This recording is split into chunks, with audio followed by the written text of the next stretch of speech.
কখনো নিজের চেহারা নিয়ে আফসোস করবেন না। আপনি আমি সবাই সুন্দর, কারণ আল্লাহ তাআলা আমাদের সৃষ্টি করেছেন। আর আল্লাহর সৃষ্টি কখনো অসুন্দর হয় না। সূরা আত-তিনের ৪র্থ আয়াতে আল্লাহ তাআলা ইরশাদ করেন, নিশ্চয় আমি মানুষকে সুন্দরতম গঠনে সৃষ্টি করেছি।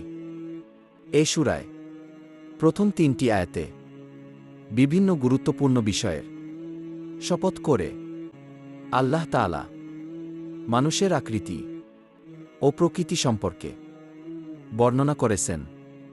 আল্লাহ তাআলা মানুষকে অত্যন্ত সুন্দর সৃষ্টি হিসেবে ঘোষণা করেন।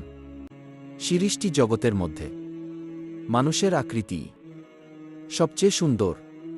তবে মানুষ যদি ভালো কাজ না করে, অসৎ কাজে লিপ্ত হয়, তাহলে আল্লাহ তাআলা দুনিয়া ও আখিরাতে তাকে লাঞ্ছিত, অপমানিত করেন, তাকে শাস্তি প্রদান করেন।